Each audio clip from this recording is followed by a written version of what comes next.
البنات، مرحبا بكم في فيديو جديد. اليوم غادي نخرجوا شويه من الكوزينه وغادي نتهلاو في اليديدات ديالنا. اول حاجه غادا نبدا بها هي غادا نقاد كوماج باش غادا نقومي بيه يديا باش نحيدو داك الجلد الميت ونرطبوا يديداتنا شويه. هنايا اول حاجه غادي نبداو بها، عندنا معلقه كبيره ديال قشور الحامض ومعلقه كبيره ديال قشور الليمون. كنكونوا حكيناهم في حكاكه رقيقه. هنا غدا عندي 3 المعالق كبارين ديال السنيده، كونوا عامرين مزيان. هنا من بعد ما درنا السكر ديالنا على القشور ديال الحامض وديال الليمون، غادي نخلطوهم بحال هكا، نبسبسوهم مع السنيده بحال هكا. الصراحه هذا احسن كوماج كنديروا لإيديا، كيعطي نتيجه فوريه ديك الساعه، ومع الاستعمال المتكرر راه كيبيض اليدين. هنا ملي كنخلطهم كيبانوا لينا نساجموا مزيان، وهذاك السنيده تلبسات لينا بهذاك اللون ديال عصير ديال قشره الليمون وقشره الحامض.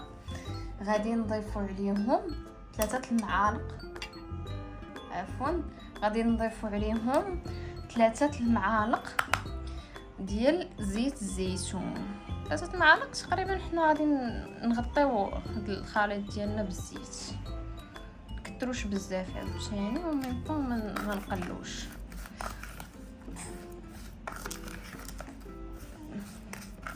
بحال هكا. انا كيبان ليا مازال خصو واحد شويه. صافي غادي نكتفي بهذا القدر. صراحه هذا الكوماج راه تقدروش تخليوه عندكم مده طويله حتى تكملوا على خاطركم.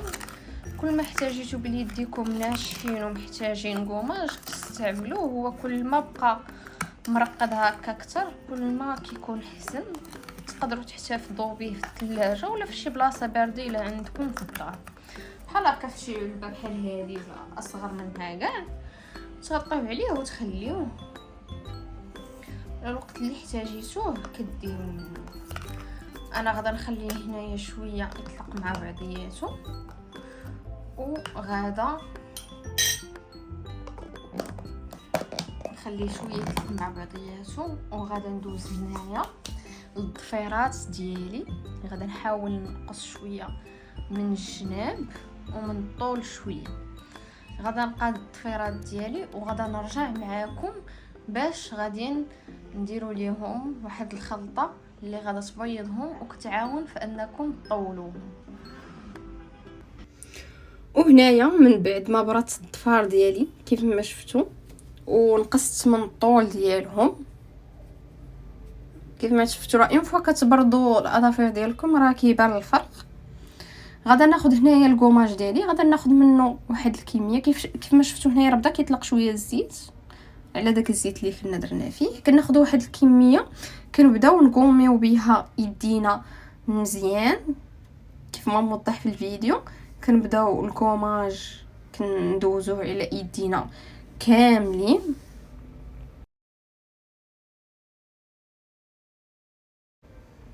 وهذا الكوماج كيحتاج منكم شويه ديال الخاطر باش تبقاو كتكوماجيو به مزيان باش كيحيد داك الجلد الميت.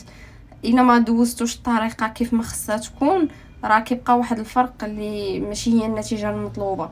كنخليه هنايا واحد 15 دقيقه تقريبا على يديا، عاد كنبدا نقومي فيه كيف ما شفتوا في الفيديو.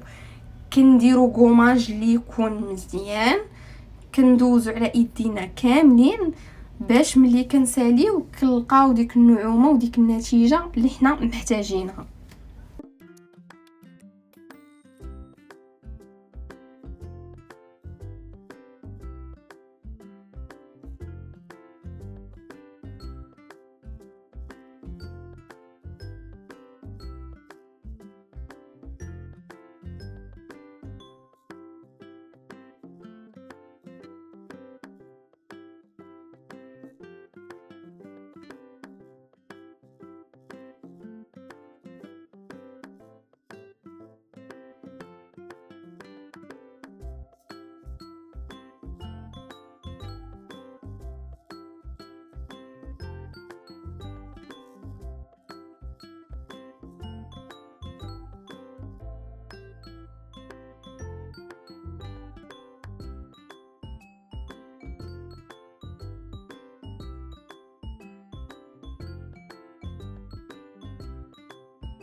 هنايا من بعد ما سالينا الكوماج ديالنا كيف ما كتشوفوا النتيجه، داك الكوماج ديالنا كله كيهبط، فهمتوا بحال فاش كندوزو الكيس في الحمام بحال هكا كيوقع.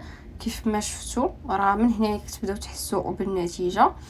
غادي نغسلوا ايدينا اولا نمسحوهم، وغادي ندوزو للضفيرات ديالنا باش نقادوهم. هنايا في طاسه غادي نديرو فيها الماء يكون دافي، وغادي نديرو فيها جيل دوش، غادي نحطو فيها الصبيعات ديالنا، وغادي نخليوهم تقريبا واحد 15 دقيقه، وغادا نرجع معكم.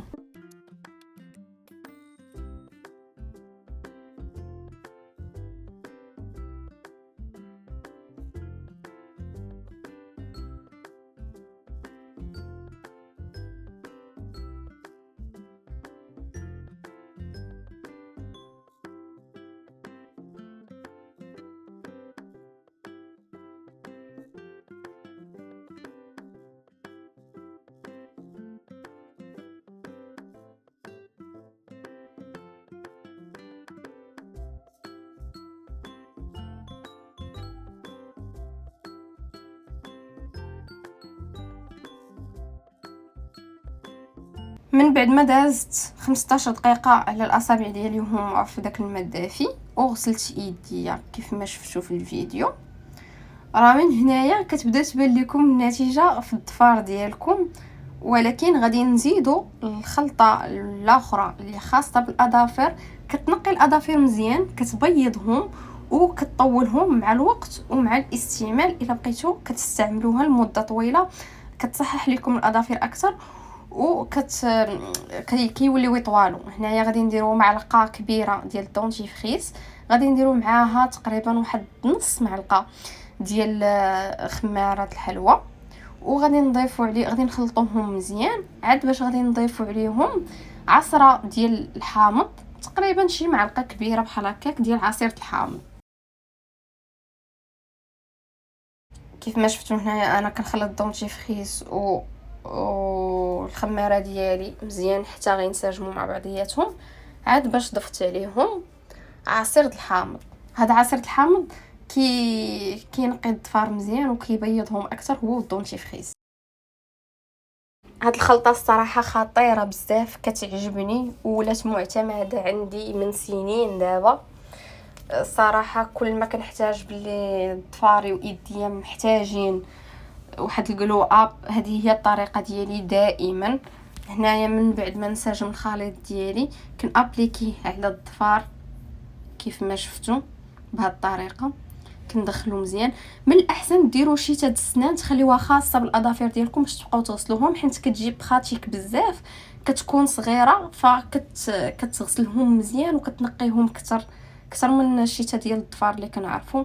الشيته ديال السنان صراحه زوينه بزاف، كتجيني انا بخاتيك اكثر، كل واحد على حساب في كيلقى راحته. هنايا غادا ندير الضفيرات ديال ايدي بجوج، غادا نخلي هذا الخليط تقريبا واحد 10 دقائق على ضفاري تقريبا حتى كيبدا ينشف شويه، وعاد كنكمل الحكان. هاد الخلطه ما كنحتفظوش بها، الكوماج كنقدروا نحتفظوا به كيف ما قلنا، اما هاد الخلطه كنخلطوا وكنستعملوا كنخلطوا غير على حساب الاستعمال اللي عندنا ديك الساعه. انا هنايا درت بالزيت على حساب غادا ندير الضفار ديال ايديا ورجليا، فهمتوا؟ نتوما ديروا كميه اقل باش تكفاكم غير اللي غادي ديروا ديك الساعه وصافي، حيت ما يمكنش تحتفظوا بها بزاف.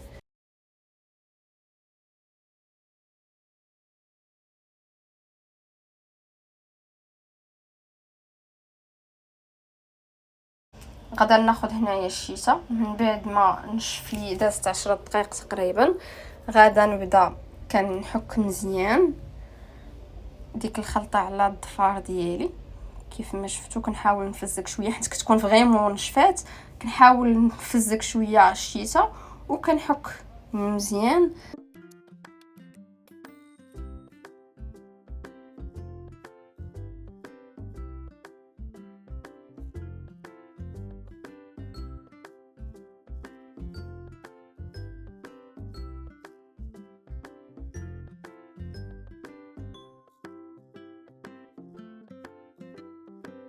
كناخذوا الوقت ديالنا في هذه المرحله باش كنقيوهم مزيان.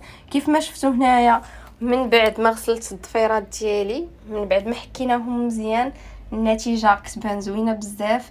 بالنسبه للبنات اللي كيبغيو يحيدوا الجلد الميت اللي كاين حوالين الاظافر، فهنايا ممكن انكم تحيدوه، كيكونوا الضفيرات ارطبوا مزيان وكيكون داك الجلد ارطب مزيان.